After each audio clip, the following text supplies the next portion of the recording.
धूम्रपान का धूम्रपान करने वाले पर मनोवैज्ञानिक प्रभाव। व्यक्तिगत रूप से सिगरेट का मनोवैज्ञानिक प्रभाव वही था जिसने मुझे सबसे ज्यादा प्रभावित किया जब मैं धूम्रपान करता था। एक समय था जब मुझे लगभग हर दिन ऐसा लगता था कि मैं मर जाऊंगा।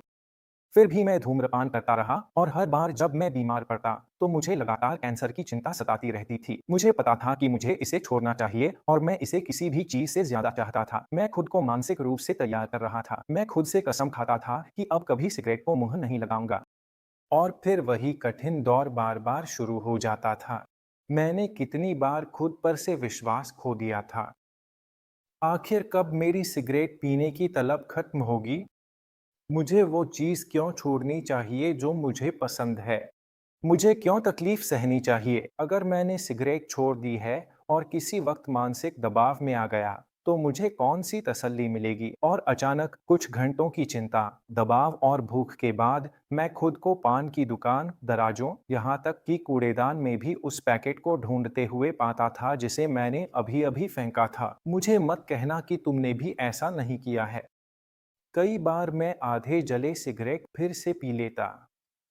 कुछ घंटों के दबाव, चिंता और भूख के बाद मैं खुद को पान की दुकान, दराजों, यहाँ तक कि कूड़ेदान में भी उस पैकेट को ढूंढते हुए पाता जिसे मैंने फेंका था। मुझे मत कहना कि तुमने ऐसा कभी नहीं किया। यहाँ तक कि कई बार मैं आधे जले हुए सिगरेट भी फिर से पी लेता था। और जब मैं कहता हूँ आधे जले हुए, तो मेरा मतलब सचमुच आधे कटे हुए सिगरेट से है। सबसे बुरी और सबसे घिनौनी चीज़ जो मैंने की है, वो ये थी कि मैंने कुछ सिगरेट कूड़े में फेंक दिए थे और कई घंटे बाद मैंने उन्हें निकाला और पागलों की तरह पीने लगा। सच कहूँ तो उनमें से बदबू आ रही थी, लेकिन चारों ओर थोड़ा-सा आग लगाकर मुझे लगता था कि मैं इन गंदगी के अड्डों को भी पी सकता हूँ। कई बार रात के बीचों बीच मैं घंटों तक कोई खुली दुकान ढूंढता रहता था, क्योंकि मैंने अभी अभी तय किया था कि एक और नाकाम कोशिश के बाद फिर से सिगरेट पीऊंगा। मैंने कई बार अपने दोस्तों, परिवार और पत्नी से झूठ बोला है कि मैंने सिगरेट छोड़ दी है।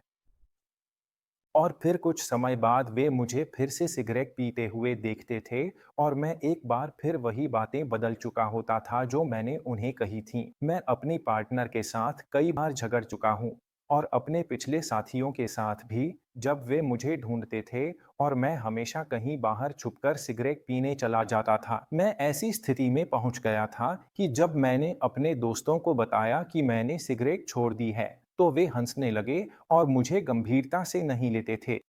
और हर बार जल्दी या देर से साबित हो जाता था कि वही सही थे और यही बात मुझे और भी चोट पहुंचाती थी।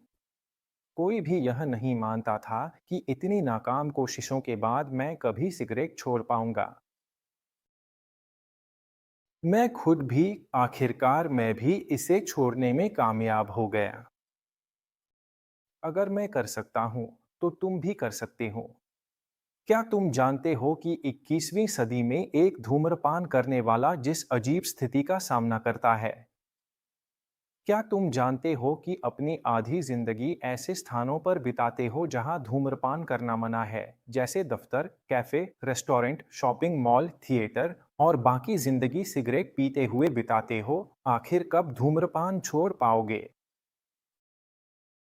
असल में एक धूम्रपान करने वाला अपनी आधी दिन यह सोचता है कि अगली सिगरेट कब पिएगा और बाकी आधा दिन यह सोचता है कि वह धूम्रपान कब छोड़ पाएगा।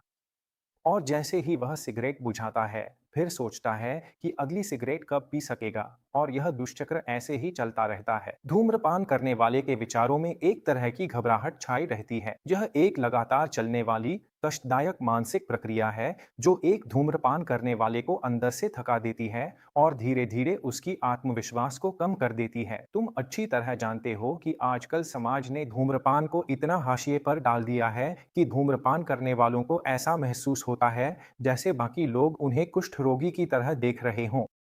नतीजतन सामान्य और सक्षम लोग खुद को ही तिरस्कृत करने लगते हैं, क्योंकि वे धूम्रपान की भूल भुलैया में भटकते हुए खोए रहते हैं। अगर तुम खुद को इन सब बातों से जोड़ पाते हो, तो चिंता मत करो, क्योंकि हम मिलकर इस अंधेरे भूल भुलैया से सबसे छोटा रास्ता ढूंढ लेंगे जो हमें एक बहुत ही सुंदर क्रिस्टल जैसी साफ समुद्र तट तक ले जाएगा।